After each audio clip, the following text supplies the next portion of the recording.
to this episode of Beyond the Mat, where we discuss the lives of people before and after the mat. Don't forget to check out our latest episode, episode 11, now available out on YouTube. Today, I am pleased to introduce my guest today, Professor Lucas, and let me make sure I get these credits right. Professor Lucas Rubo, right? Yeah, well, depending if you're saying like American accent or Brazilian, right? All right. Rubo is fine. Rubo, Professor Lucas Rubo, owner of Gracie Baja Acatillo. Welcome, Professor. Thank you so much for being here today. Thanks so much, Trey. It's my honor to be here. My pleasure. I've been following you from the last episodes. You guys doing amazing work. So I'm honored to be here with you today. I remember we met in the airport. We were going to Nationals. Yes. And at that time, I knew that I wanted to get to know you a little bit better. You seem so precise and so in tune with what you're doing in the world of Jiu-Jitsu, running your schools. And I didn't know you had Queen Creek. Yeah, so Queen Creek was something that we started last year in early 2023. Mm-hmm. So it's been a sister school from Gracie Baja Acatillo.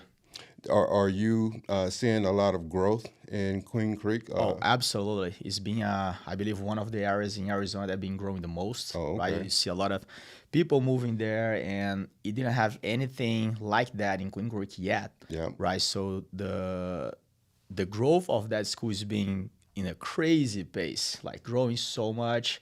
It's been great for the community, all the areas development over there. So the community is being doing really awesome. Do you do any marketing to get people to come to your new schools? Yes, we do, but I don't think it's anything different than most people do. It's just literally regular like Facebook ads, Google search, Yahoo.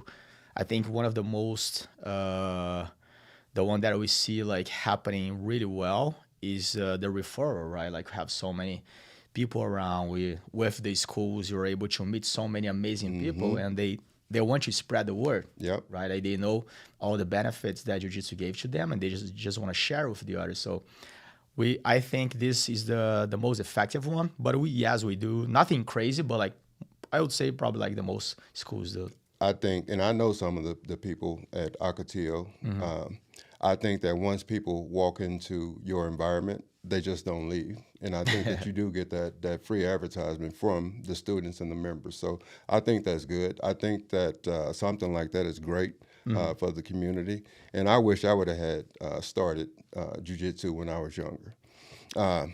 Speaking of younger, you played a lot of sports coming up. How did you land on Jiu-Jitsu? I would say from a few different ways. Okay. I love sports in general until nowadays. Every time that I can do something different, I do. Of course, my primary goal is Jiu-Jitsu, is what it takes most of my time. But of course, I do like to work out. I do like to run, hike, and whatever is available on that time.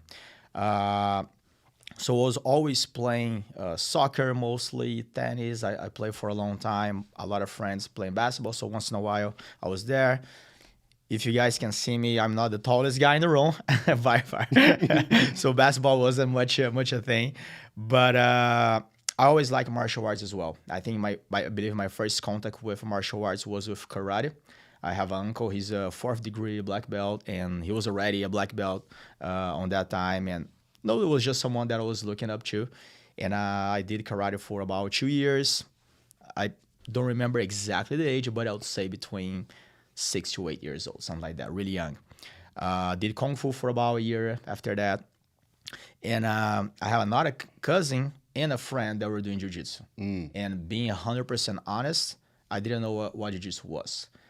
I have heard the name of Gracie, but remember, I was like 12 to 13 years old. So I went there for a first class with my friend. And luckily, to me, it was a Gracie Baja school. And just fall in love. Like literally, we had a group of friends going, all of us for the first time. I was the only one that I stick with. I tell that story to my students because we see how amazing, how much growth and professional Jiu-Jitsu became with uniform and everything. But I remember my first class, I was not much different than what I was wearing right now. They didn't have any gi to let me use. So I literally did my first class with jeans and shirt. and it was a few classes until I actually got my uniform on. And yeah, that was my first like two inspirations on jiu-jitsu. Was my friend who was an orange belt already. He's been training for a long time, and my cousin was a purple belt. So those shows looking a lot too. Gracie Baja is the only organization that you've ever been with, right? Yes, yes.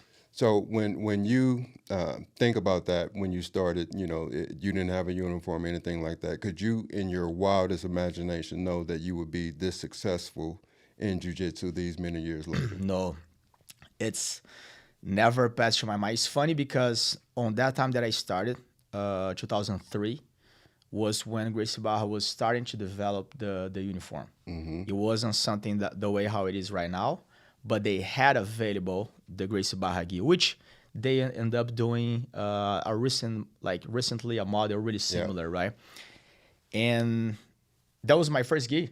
Like all my uniform ever since I started was always like Gracie Barra with the pads and everything, which wasn't common on that time, right? So I could never imagine that this will take such a big role in my life. And it took a while. I'm sure we're going to talk more about that during this podcast, but it took me almost 15 years before I actually decided that is going to be like such an important part of my life, right? I end up going through other ways, through other paths, but jiu-jitsu was always with me, always. Was always the reason why I was doing things, always the reason why I was trying to make myself better, train more, eat better. So it's crazy to see things on the past and where we are right now, but really grateful for everything. That's pretty much the same as me. I started when I was 46. I'll be 50 in August. But when I went in and I seen the environment, and of course we have the membership that we could travel anywhere in the world to train. And along the lines, as you mentioned, you learn things, you meet people, you build relationships, and it's so amazing to hear people's passion about jiu-jitsu. Yeah. And to talk about their professors. Everyone that's came in here or everyone that I've talked to always give a lot of credit to their professors. Taking us back to the younger days, right now I believe how you are where you are right now, you have kids that are looking at the same things. Are you seeing kids that are lifelong members and could possibly end up in your position? Do you promote that to them? Yes, 100%. And I think like we do have a lot of kids like a young age that is being with us since we opened the school. Will be 6 years. 6 years this year. And we see them like since Little Champions 1, going all the way through the other classes, going to juniors competition class. You see such a growth on them. And a lot of times you ask, okay, what's your plan? If you have any, a lot of things going to change, of course, but what do you want to do when you grow up? And a lot of times we see that answer coming up, right? Like, I want to be a jiu-jitsu professor. I want to be a jiu-jitsu instructor. It's awesome because I believe they are saying that for what they see every day on the class, right? Yep. In the example and that lifestyle. But taking even in a little bit longer, like for people that is a little bit older, I have a few students that now they became like a full-time coach with us. That started also when we first opened the doors on that 17, 16, 18 years old. And now they're like 21, 22, 23. Which is a time of our life that is the decision making time, right? Yep. And you see they're taking that for good on their heart and like trying to be their very best all the time. Every small lesson that we taught them years ago, you see it paying off right now, right? Which is the same that I feel. Sometimes I still have that conversation, that reflection of myself that, oh, that's why my professor was trying to tell me like 10 years ago, right? You have that click moment. And of course, life changed. So sometimes life going to present in a different fun ways. But we do have a really group and solid like group of people that you see that maybe will pursue that through their lives. Do you ever just sit back and say, this is what I created, and these are the people that I gave certain skills, and now they're teaching, and I trust them to teach the students that are coming in. Do you ever have that moment where you say, man, I'm doing the right thing for people? We have, I say we, like, as professors, right? So I'm speaking for all, if I can. But I think we have more when we have this type of question coming in. I don't remember myself on like stop and thinking that, but every time that someone mentioned this from me, and funny fact, this week a student of mine said the same thing, and then you take a time to realize and appreciate, Yep. right? And then you see, man, we're doing something right, right? We're teaching good values that was taught to us, and we're trying to pass that famous phrase, right? Keeping the legacy alive. Keeping the legacy alive. Yep. But on the craziness of the day, sometimes we end up not taking much time to appreciate things, which we should, right? So it's always a good reminder, and keep that feel as well. You know, like I believe if you keep like, okay, we're doing the right thing. Let's keep doing it. You know, it doesn't matter how many hours of the day and stress of the life stress will happen, but let's keep on the path. Let's stick with the path, because this is something good. I think that well, I know that you guys, the professors, you guys get together, you know, at certain points of the year to see how you can make things better.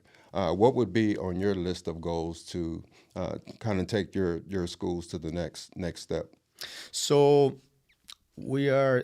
a few things. The first thing that we're doing right now, we're changing locations. Okay, so during COVID year 2020, my partners, they ended up getting a land really close, like half a mile from where we are right now, and the place is taking form now, right? Like we should be moving if everything goes well for the next 3-4 weeks. So beginning mid-February, to a location that's gonna be 3 times bigger than where we are right now. Right. So the past year we have been like limited in terms of growth of student count for the lack of space. Okay, we active like thankfully like such a good number of students. School is growing well. Like we were talking at the beginning, the community is raising and embracing, right, everything that we're doing. So that's gonna be one of the critical parts right now, is that moving and be able to expand, have the capability to expand even more. However, the other part of that organization that we're trying to bring to the next level is our competition classes. I was going to ask you about that. Yeah, it's something that we started competition kids and adult class maybe 2 years ago.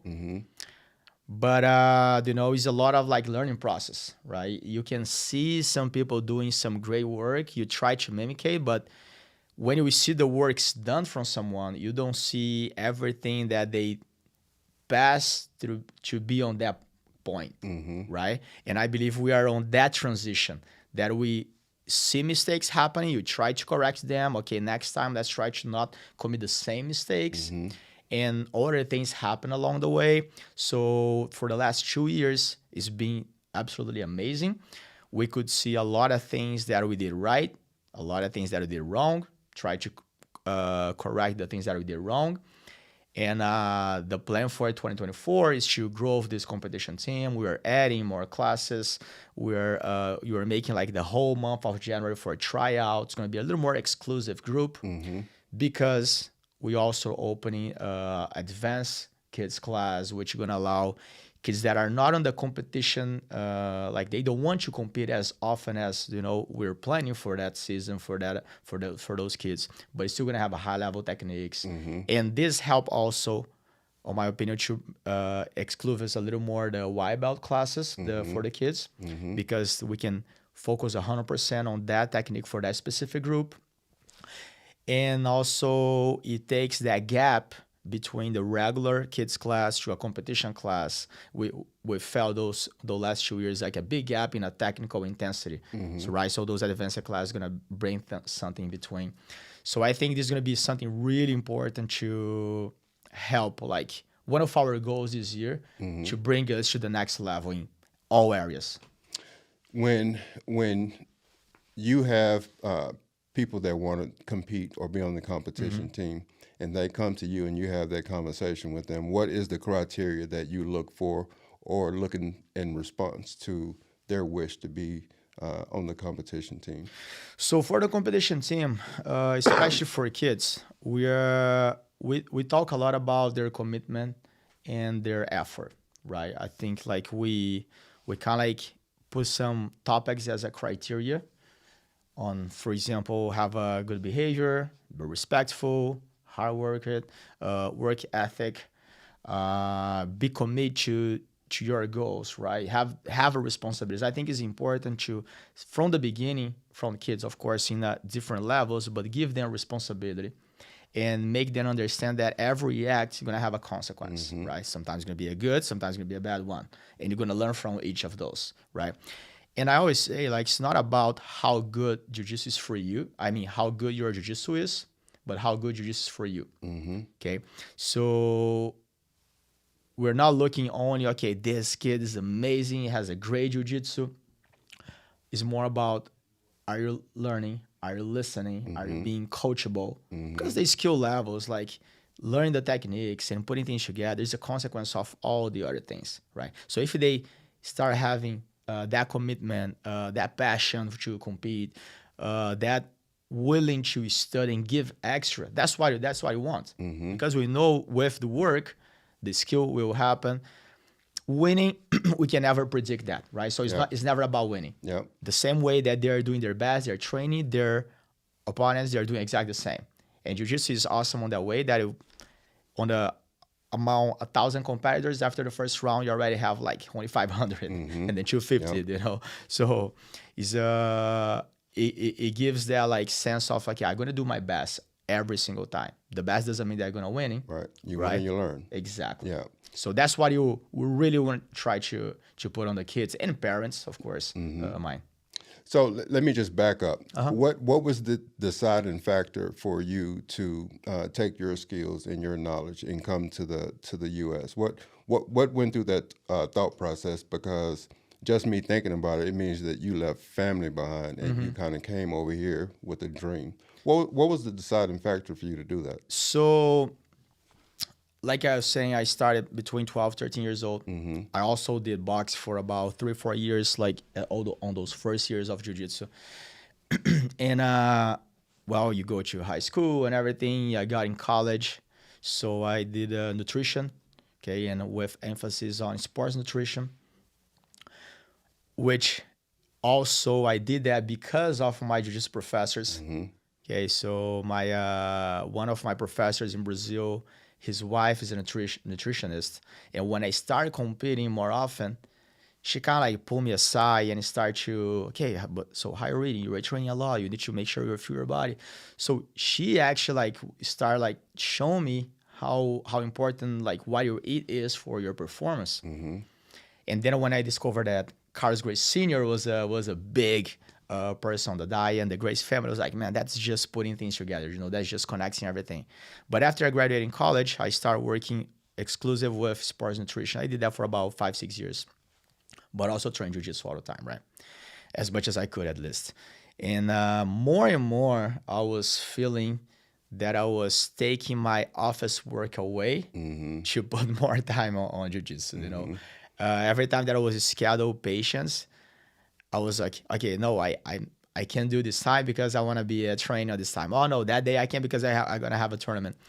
At some point, about 25, 26 years old, I was like, it needs to change. I do love what I do. Like, I love nutrition, but I love more jiu-jitsu. And I already had some friends coming more often to the United States to teach, to compete, spend like 3, 4, 5 months meeting all those Gracie Barra legends that we have here in the United States, making connections. And then I talked with my parents like, look, I'm thinking on going to the United States and maybe spend like 6 months, you know. At worst case scenario, going to be a great life experience. Worst case scenario, going to be, I'm going to learn how to speak English. I'm going to learn a little more about a different culture. It's always, the outcome, on my opinion, was always positive. And there was 100% supportive. talk with my girlfriend, now my wife, and she's like, let's go, let's go and let's do this, let's give a shot. So then talk with some people, and then I came to Arizona. That's a lot different from a lot of the professors that came from Brazil. Yeah. They either didn't have anyone they came with, or they left their spouse or girlfriend back in Brazil until they established themselves. Yeah, so I came first. I came Okay, about all right. 3-4 months before her, and then if she was here, she was still gonna talk this story, because on her mind, she remembers that I promised her that we're gonna be here for only 5 months. She always said that.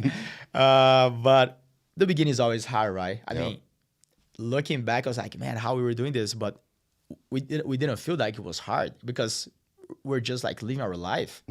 We're just like training all the time. We're living in a 2-bedroom apartment with 8 Jiu-Jitsu guys all around from all around Brazil, and making friends and having fun, laughing, and little by little things started happening. You see, like after a few months, my wife came, and then we moved for apartment, and 1-bedroom apartment, didn't have absolutely anything over there. Months goes by, things start change, years goes by, and now you look back, it's like, oh my God, that was such a journey. It was awesome. Yeah, the explosion of jiu-jitsu, I don't think that a lot of people understand what goes into someone that's coming from a different country, coming over here just on a dream. Your friends that came over here before you, did they make it more comfortable for you to be steadfast and be here to No, achieve absolutely, your dreams? because like you're saying, I was coming by myself, but I wasn't by myself here, right? So I had like two friends at a time, and we know that we had each other's back, if you need something. And I need to say this, because this is a big part that I believe, I would say Brazilians, but like people from all around the world on a jiu-jitsu aspect come to United States and feel welcome, because you guys embrace us in such an amazing way. And it doesn't matter how good other things can be, if you don't have that family environment, that amazing community, you just won't stay that long in a place, right? So I'm super grateful for everyone that I met through those years. Many things I learned from people, but the most important was they're always like checking on us, like, because we're all young, like coming in and like barely speaking English, like you couldn't, and they have that language barrier is hard in the beginning, right? Yep. You want to put your feelings out, but you don't have words to describe. That could get kind of frustrating. Yeah. But like having the amount of support that I had from students, from people that I met, it made things much easier. Yeah. Like they're always checking in, so it's really important. That's kind of an American going into jiu-jitsu and being instructed or taught by a Brazilian. You're getting some good stuff. You're learning, but it also anyone that pays attention, it tells a story of how close the jiu-jitsu family is, especially our friends, brothers and sisters coming from Brazil. So we appreciate you guys for sure. Oh, I want to get to the kids because I think it's so important. With the kids, the explosion, and I mentioned the explosion in jiu-jitsu and the participation. Do you have those kids that are just ready, and that they're going to be your biggest competitors? And how do you give the student that's not on that same path? How do you have those different conversations? Yes, we do have a few kids that since day one, you feel and you see that fire on their eyes, right? Everything that you say, they're assimilating. They look at you on your eyes, and they're like understanding everything they're saying, and they're ready and they want to go, right? On those situations, is you're just like little by little, you putting things together, you showing things. And what I like to see is how they're dealing with the frustrations that can happen, right? Because that's another, in my opinion, really important part of jiu-jitsu is we need to be present at the moment because we're gonna deal with the consequence really fast, right? If you're not present during your sparring, your training, you're gonna get caught in arm bars. One mistake, right away. Like you have a feedback right away from what you're doing, and how you're gonna deal after this is what gonna make, in my opinion, makes you different than everyone else. You get that or something, and then you think, you breathe, you go again with a different attitude is what going to make you different, right? So I like to see, especially those kids that they have all the potential, the physicality, the mindset, how they deal with the frustration environment, right? And then you see all kind of things. Some kids, they keep smiling. Some kids, they shut their face, but they understand what happens. Some kids just freak out, right? But it's the everyday process, right? You see this, they're like changing a little bit from all the experience that they have been through. So for those kids, it's about like try to find a good balance on pushing and give that challenge, but also like try to not try to make them lose, but like make them exposure to put them in that to the situation. frustration. Yep. You know what I mean? And then on the other hand, you have some kids that if you look on the first day, you were happy, they're training and everything, but it never will pass your mind that they ever gonna do a competition. The parents come like, oh, my kid is not competitive at all. He quits on all the other sports, and you see that growth, right? And now that kid is trying to compete more often. And now that kid is doing the tryouts for the competition class, and now after many tournaments, they have their first win, right? You see those things. So the conversation is about patience with them, right? It's like, look, Jiu-Jitsu takes a long time for you get really good at, right? So you're gonna little by little be able to make your connections, put things together. But the most important, you stick with the process. Like believe on your coaches, believe on your professor. You're gonna lose much more than you're gonna win. Okay, but for sure. Yeah. But when you lose, it doesn't mean everything's wrong. Losing give us that reflection where you can start to look things in a different angle and try to make it better for the next time, right? So I really love to see that change on them, and the growth. And it's really important the parents' support as well. Very important. Because this can change everything. This can change everything. You see sometimes like a parent puts so much pressure and the kid's just not ready, right? Like you see a kid training for 10 years already, but he started at 3, so at the age of 13, he gets burned out. Yeah. And this is just starting their journey, actually, right? Yeah. Do you have those courageous conversations with parents about the performance or the, I don't want to say behavior, but do you have those conversations with parents about, making sure that their kid is progressing the right way and not them living through their kid? Yeah, so we do. We try as much as we can, give feedbacks, even like during the week, even if it's something short. But sometimes, like, for example, we have a kid that had a really frustrated day at the training, right? And sometimes they even crying. It's just like that learning process to try to learn how to deal with the emotions. And then you go there like, look, they're doing awesome. It was a tough training. Today I was trying to challenge little John, whatever, to the training and see how that goes. He did amazing. She did amazing. So small feedbacks, and we try to do sometimes like some parents meeting. Especially, very important. Yeah, especially on the beginning of the year, for we set expectations, right? We talk, we share our plans. I think it's important because we keep thinking, we as a professor and coach, we're thinking on things, we're making our plans. And during the plans, a lot of things, right, up and downs are going to happen. And if you don't share that with the parents and with the students, they will just get lost and will start questioning everything, right?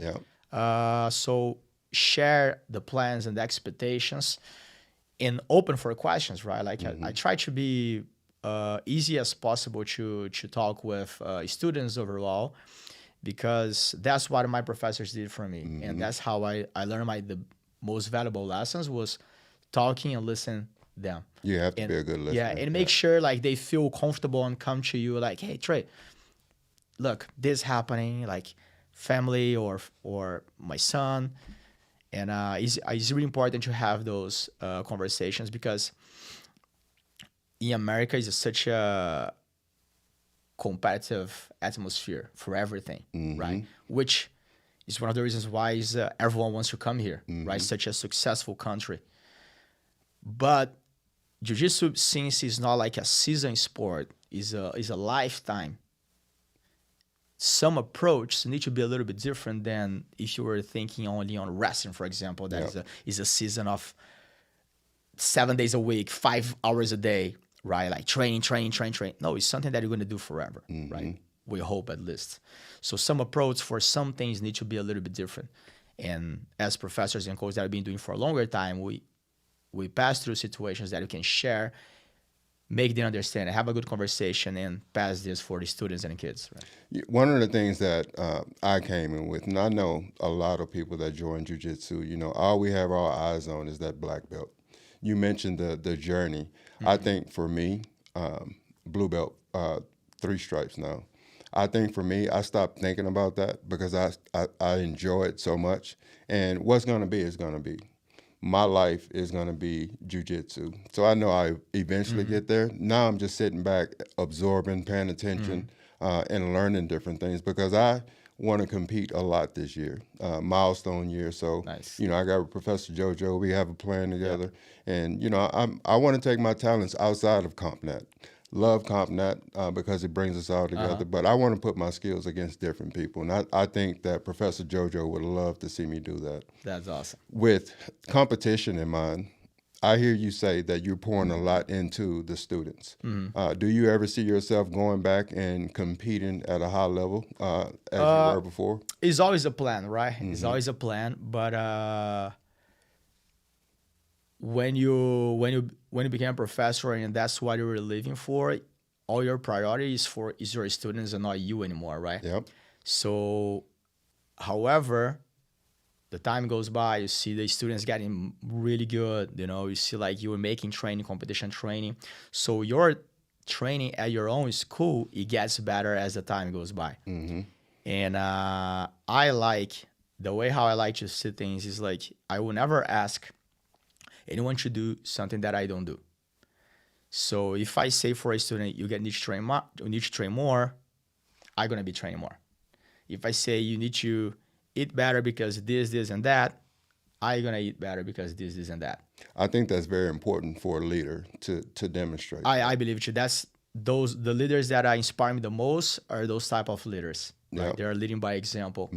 And so I always training. I'm try to eat better as much as I can. I'm not crazy, of course, like weekends. Some days you give yourself a treat, right? Yep. Because I think it's important you have a balance. But being back on competition, the first years that we opened the school, I was able to keep an average of like 7-8 tournaments every year, and up to 2023. 2023 was the first year on the last, I don't know how long, that I just did one tournament. And I would make sure that I did only one, that I did that tournament, because as the time goes by, like I made some plans for last year. Okay, I want to compete on this, and that at least. Life happens, things change. When you see, okay, I won't be able to do this one, I won't be able to do this one.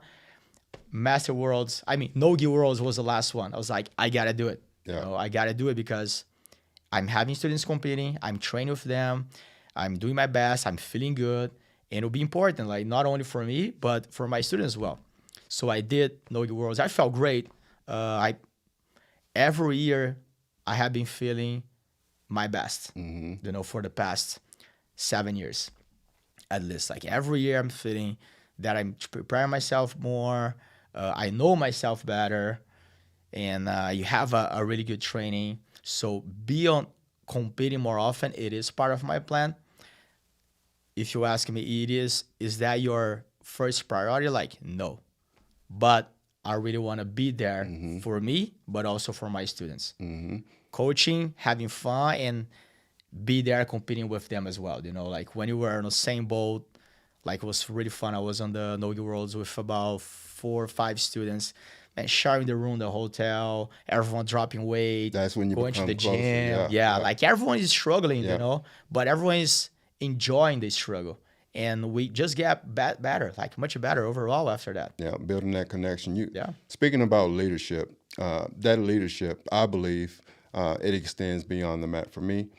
How do you see that when your jiu-jitsu teaching kind of stops and you have to give your students the lifelong, life-changing or lifelong lessons that is going to take them to be who they are on the mat? Because everyone is very disciplined on the mat. How do you fit that into showing them or demonstrating we need to take these skills and apply them into our real lives? How do you have that conversation with your students? I think the mats don't lie, right? The mats and jiu-jitsu gonna reveal your true character. On the moment that we shake hands, we touch each other's gi, we can feel each other's intentions, right? You're gonna feel right away if the roll is gonna be like a really intense roll or gonna be more like a flow. You see on the moment that people hold a submission or they let go, is that give back and everything. So what I try to say for my students, and that's what we're doing there, it reflects our life. Like this is our life, right? Like I say, whatever you do outside, you're gonna reflect on the mat. And it's important to make parallels sometimes. Like, look, sometimes in our life, you're gonna be in moments that you're lost, right? You don't know what to do. You don't know the next step, and you act only through emotions and you react through things, and sometimes it just make worse, right? Just make worse. If you don't have a time to think about it, to reflect, try to look from a different scale and look things down and try to understand what should be the next step, or talk with someone that can help you to figure out the next step.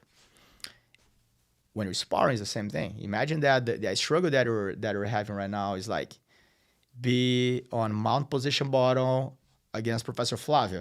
Right? There's no way out. Yeah. But if you think about Professor Dave. or any professor, is like you need to be patient. You need to be calm.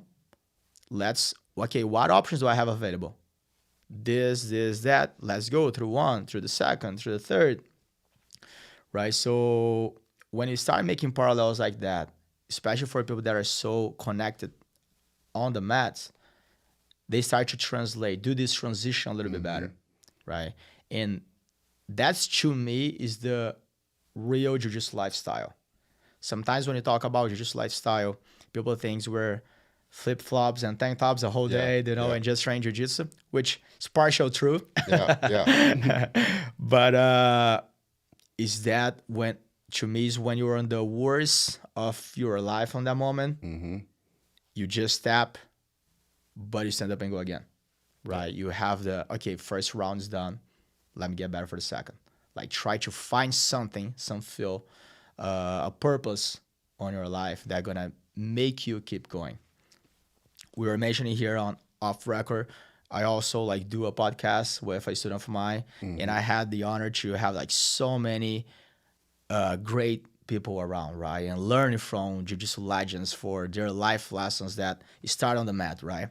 And Professor Robson Moura, Robinho, Jiu-Jitsu Hall of Fame on IBJJF, he was telling me this, and that's how I started understanding better that jiu-jitsu lifestyle. When his wife was pregnant on twins, they both have a really healthy, bad healthy problems. The wife was in the hospital for months, and every time the doctor was coming in, not giving any feedback until to a point that he asked what's going on? Something needs to happen. All the plugs in the world was plugged to her and beeping and making a lot of noise, and the doctor's okay, the kids won't survive. And he couldn't say that to his wife because how is she gonna keep fighting if she doesn't have the hope to fight, right? Yeah, so sad. And on his mind, he saw himself like completely alone over there, and he realized that he was man, it's I'm wearing a gi. I just tap on my round. I'm ready for the next one. And boom, start pushing. Tell your wife, everything's okay, everything's fine. Anyway, years after, everything's fine, everything's okay. The kids are awesome, the wife is awesome. But he told me about that, the Jiu-Jitsu lifestyle is that like, keep going, never give up. You go again, you learn from the mistakes, you take the best from the situations that you have. And that's what I try to pass for my students. Do you see the same age groups in Brazil as it is now? The way you have 3-year-olds, 4-year-olds, and then you have old geezers like me coming in to train. Do you see that being a healthy balance? Oh yes, 100%. Now you see even more, right? When I started, we had some kids classes, but they were pretty much all kids together. At least I don't remember on having that like separated by age. And the Jiu-Jitsu class were all levels all the time. It didn't have that split off curriculum. We did have a competition class for adults, but it was kind of like everything in a mix, right? And see this, the way how things are right now, spread by skill levels or age groups. First of all, it makes much more welcome. Yeah. It makes much better instruction for the professors, for the coaches. Make things much more organized as well, safer. I think it's just a winning overall. And going back to Brazil last year, I was able to see that transition happening there as well, right? With the age groups, with the right language for a specific age group, and then you bring that up to adults with the skill levels.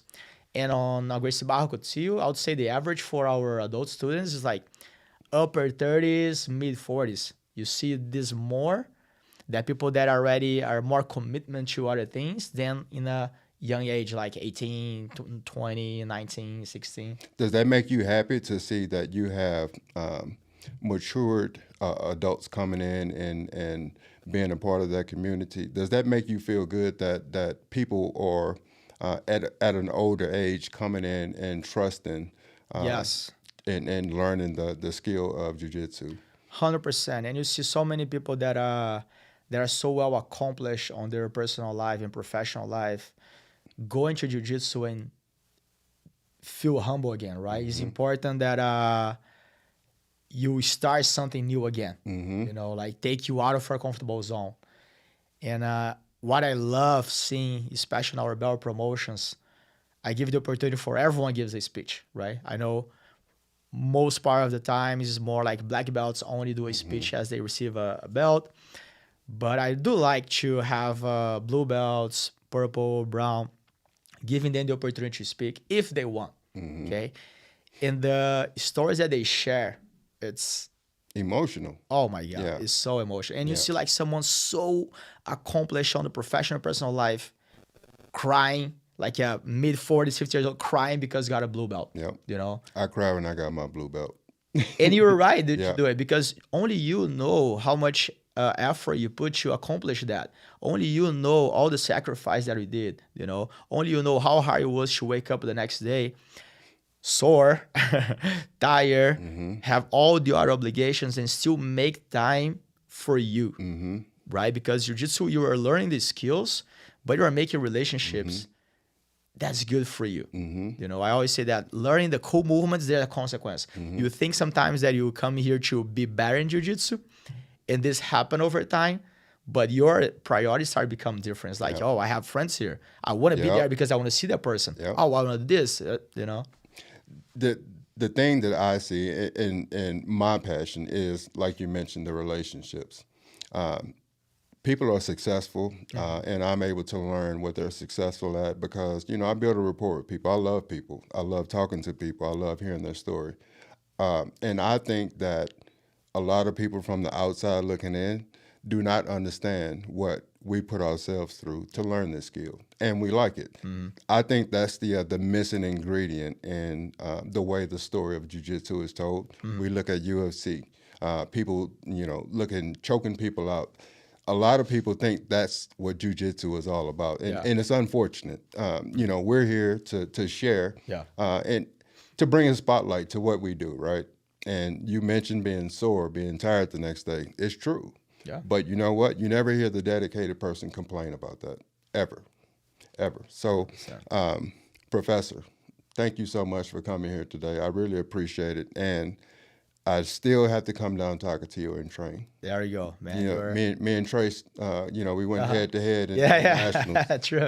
So I'm trying to give him some time. And plus Ryan Shearer. Yeah. I have to get over there. He's been asking me for 2 years. Oh, Ryan's a big part, man. Yeah. For his school, he's been coaching kids lately for the last few months, and he's and Trace. They're like great examples of everything that we have been talking today. Mm-hmm. You know, you see the life changing, for the change happening like for good on their lives in all aspects. You see the whole family training. Yep. Right. So man, now is the right time for you go to our grand opening on the new facility. I'm gonna keep you posted. I appreciate that. Awesome to have you there, and really appreciate you having me on the podcast. It's been an honor. Talk about Jiu-Jitsu, about life experiences. We can keep hours and hours, here. We can. And just like I said, I met you in the airport when we were on our way to Austin for Nationals. And I knew at that point you were one person that I wanted to get to know. So I really do appreciate you coming in and spending some of your Friday with us with the podcast. My pleasure. Thank you so much, Professor, and continued success. Absolutely. Thank you too, man. Thank you for tuning in for this episode of Beyond the Mat. Again, don't forget to check out episode 11 out on YouTube, and be sure that you pay attention to when this episode is coming out. And don't forget to like and share.